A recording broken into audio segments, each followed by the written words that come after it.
Welcome to In the Rising podcast. My name is Bettina Brown, and this is the platform that I talk to you, and I talk to you about living a life without the captivity of guilt and regret, so that you can use your self-worth to live an empowered, independent, and free life.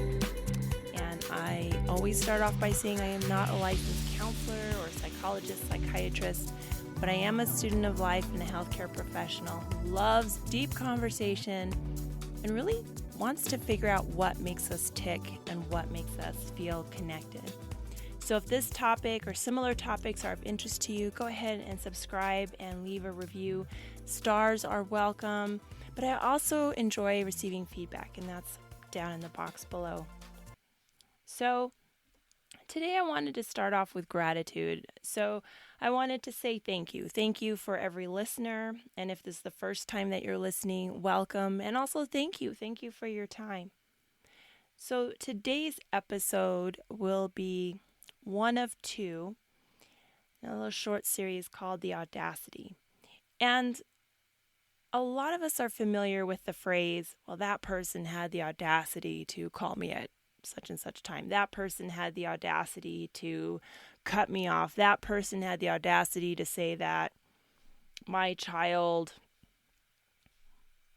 got too close to their car or scratched their car or something. Had the audacity. So we're pretty familiar with the negative connotation, but audacity also has a positive connotation, and it means to be bold, daring, brave, fearless.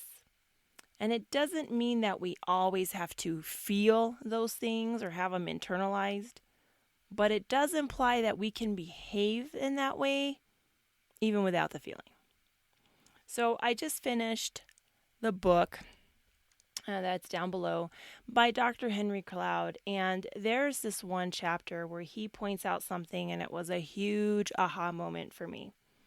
And he said, every once in a while, we need to be able to upset the right people. And I put the phrase in, we have to have the audacity to upset people, period. Because there is a huge difference between hurting someone and harming them.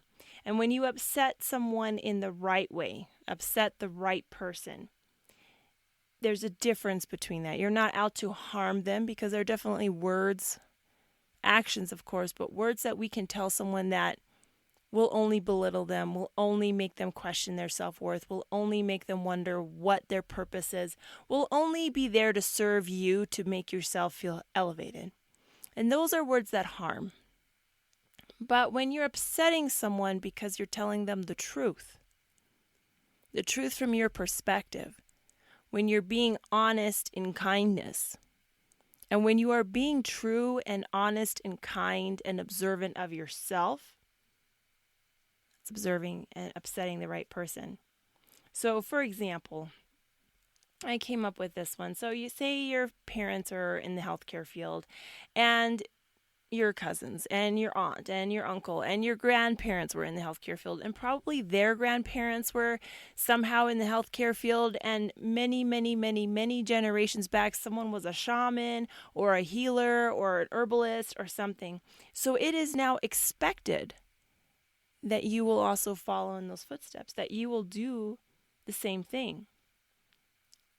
But what about if you know in your soul that's not what you're here for? What if you make up your mind that you really want to do something else? And this is just an example, we can fill in whatever. But you want to actually muster the courage to tell your family. Now, in some families, that works well. In other families, it's a huge slap in the face. But you know when you're going to tell the news that you're going to upset your family. You're going to upset generations of what's happened. But you choose to follow through anyway. You know that you're going to follow what is in your gut to do. And if someone is not in agreement with that, and that someone is close to you, parent, sibling, and you are still willing to hurt that person because you are unwilling to hurt yourself. That's audacious. That's audacity. And you haven't harmed anyone by this. You haven't harmed anyone else physically, emotionally, mentally. But if you don't follow through on this and you live a role someone else has decided for you, you do end up harming someone very close to you, and that's yourself. So, what I really do think, and I applaud anyone that has the courage to follow their own dreams, to be brave and have a sense of daring that maybe you've had for the first time.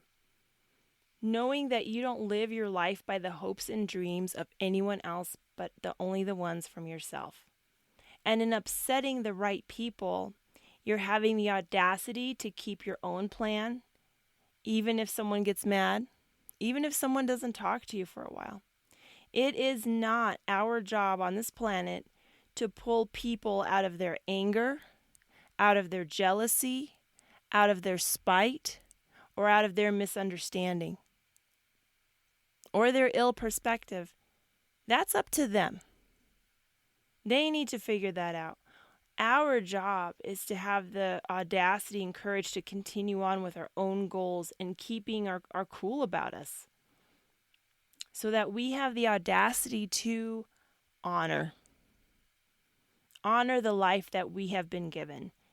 Because you know what? We don't know how long we have it. Honor the way our mind works and know that our imagination is wonderful and it's creative and it will produce a beautiful life. Honor time as if our life depends on it, because it does. If someone's upset with our choices, we don't need to continue to explain ourselves over and over and over again. That's also not our job. But when you have that audacity to follow through with something that is in your gut and your heart, people will come on board your ship or they will get off. And that's okay. You can welcome them on, or you can say, you know what? I got to cut that anchor. We got to go. Honor that you have been blessed to be a blessing to others, and that we can best help others, bless them in any capacity that we are within ourselves. So if we are not really wanting to do whatever someone else says is our profession, then the best thing is to be what we want to be. And I always think about the creative types with this one. The writers, the artists, the photographers. It had to take some courage to be on the sidelines and do things that a lot of family members don't plan to have their kids do. We should also honor the fact that every choice available does not have to be considered by us. We don't have to swipe through hundreds of choices every day. We just have to honor the choices that follow through with what we know we want to do. And when we say no to something, we can honor our own no, because that means we're believing in something more important as our yes. And that more important can be downtime watching Netflix, having your feet up. It can be whatever you want it to be, but just know that your no is for your benefit.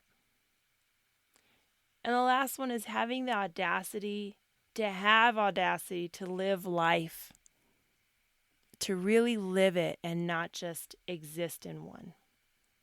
Because there certainly is a difference. So today's a shorty, but I just wanted again to say thank you to everyone. I love this word audacity, and as I was putting this podcast together, I realized that the program I use is called Audacity. And I was putting my own audacity out there to have a podcast. I put the audacity in to actually look up microphones and whatever all this equipment is. I don't even know the name of it. But I put it all together and created something. And whether I have thousands of followers or tens of followers, the audacity is that I did it in the first place. That was my reward, and that is my joy. And that is what I'm talking about. Honoring your gift, honoring what you feel is important. The result is not the issue. It's the living, the process that is. All right, enough of that. I know all of our time is valuable, and I appreciate the minutes you gave me today. I hope you found this episode valuable, and if you did, go ahead and share it with someone. You can drop a line and connect with me down below, and I'll see you next Tuesday. Let's keep building one another.